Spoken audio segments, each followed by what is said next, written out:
Hello guys, আসসালামু আলাইকুম। আমি লাকি তালুকদার। আমার চ্যানেল রান্নাবাড়ি আড্ডা থেকে আবারও চলে আসলাম নতুন একটা রেসিপি নিয়ে। আর সেটা হলো বাঁশপাতা শুটকির ভর্তা রেসিপি। তাহলে চলুন কথা না বাড়িয়ে মূল রেসিপিতে চলে যাই। আমার আজকের এই রেসিপিটা কিন্তু শুধু বাঁশপাতা শুটকি না, তার সাথে বেগুনও দিয়েছি। প্রথমে আমি চুলায় একটা কড়াই বসিয়ে নিলাম, তার মধ্যে পর্যাপ্ত পরিমাণে তেল দিয়ে দিলাম। ভর্তাটার মধ্যে কিন্তু তেল একটু বেশি লাগবে।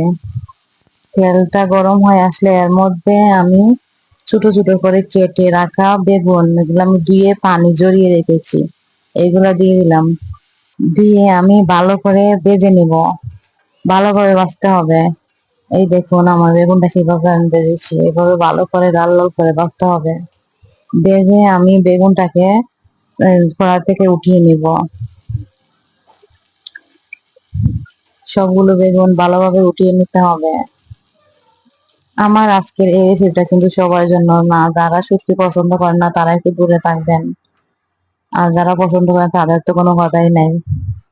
এখন আমি কড়াইতে আর একটু তেল দিয়ে দিলাম, দিয়ে এর মধ্যে এক কাপ পরিমাণে পেঁয়াজ দিয়ে দিব, দিয়ে পেঁয়াজটা একটু ভেজে নিব।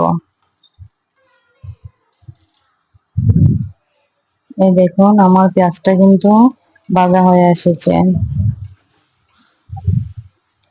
একটু সময় নিয়ে ভাজতে হবে। পেঁয়াজটা ভাজা ভাজা হয়ে আসলে এর মধ্যে আমি 2 টেবিল চামচ রসুন দিয়ে দিব, রসুন বাটা। এখানে কিন্তু আদা বাটা দেওয়া যাবে না, শুধু রসুন বাটা দিতে হবে। রসুন বাটাটা দিয়ে আমি ভালোভাবে ভেজে নিব। এখন এর মধ্যে যে জিনিসটা দিব এটাই হয়েছে ভর্তার মূল উপকরণ, আর এটা হলো বাঁশপাতের শুটকি। আমি গরম পানি দিয়ে ভালোভাবে ধুয়ে বেটে নিয়েছিলাম। আমার এটা ফ্রিজে ছিল, তাই আপনাকে দেখে আমি আস্ত বাঁশপাতের শুটকিটা দেখাতে পারিনি। আমি ধুয়ে ভালোভাবে বেটে নিয়েছি যাতে কোনো কাঁটা না থাকে। আপনারা কিন্তু ব্লেন্ডার করে নিতে পারেন।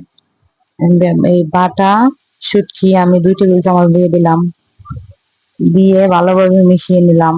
তারপরে আমি পরিমাণ মতো মরিচ গুঁড়া দিয়ে দিব, আপনারা আপনাদের জাল বুঝে দিবেন। যারা কম বেশি জাল খান তারা একটু বুঝে দিবেন। ভর্তাটা কিন্তু একটু জাল জাল না হলে ভালো লাগে না, ভর্তা মানেই তো জাল, তো আপনারা ওইভাবে বুঝে দিবেন। আমি মরিচের গুঁড়োটা দিয়ে ভালোভাবে মিশিয়ে নিলাম। এখন এর মধ্যে পরিমাণ মতো লবণ দিয়ে দিলাম, দিয়ে আবারও একটু পানি দিয়ে মশলাটাকে ভালোভাবে কষিয়ে নিব। ভর্তাটা কিন্তু যতটা কষাবেন ততটাই ভালো হবে। এখন এটাকে আমি ঢাকনা দিয়ে ডেকে দিলাম, ডেকে দিয়ে কিছুক্ষণ রান্না করে আবারও ঢাকনা সরিয়ে নেড়ে ছেড়ে দিব।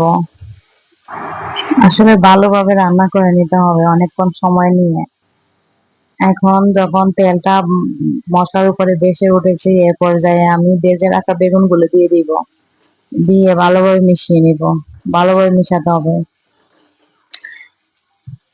এইভাবে আমি ভালোভাবে মিশিয়ে একটু পর পর নেড়ে ছেড়ে দিব।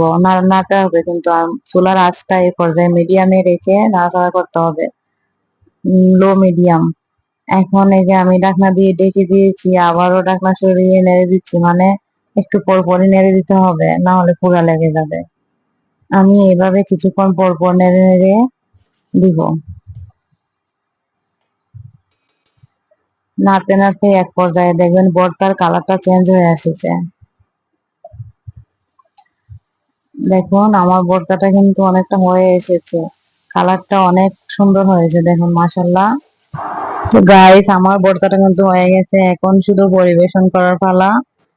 আমার রেসিপিটা যদি আপনাদের ভালো লেগে থাকে অবশ্যই আমার চ্যানেলটা সাবস্ক্রাইব করে পাশে থাকবেন, আর পাশে থাকা বেল আইকনটি বাজিয়ে দিবেন। গাইস আবারও দেখা হবে নতুন একটা রেসিপি নিয়ে। এই পর্যন্ত সবাই ভালো থাকবেন, সুস্থ থাকবেন। আজকের মতো বিদায় নিলাম। আসসালামু আলাইকুম, আল্লাহ হাফেজ।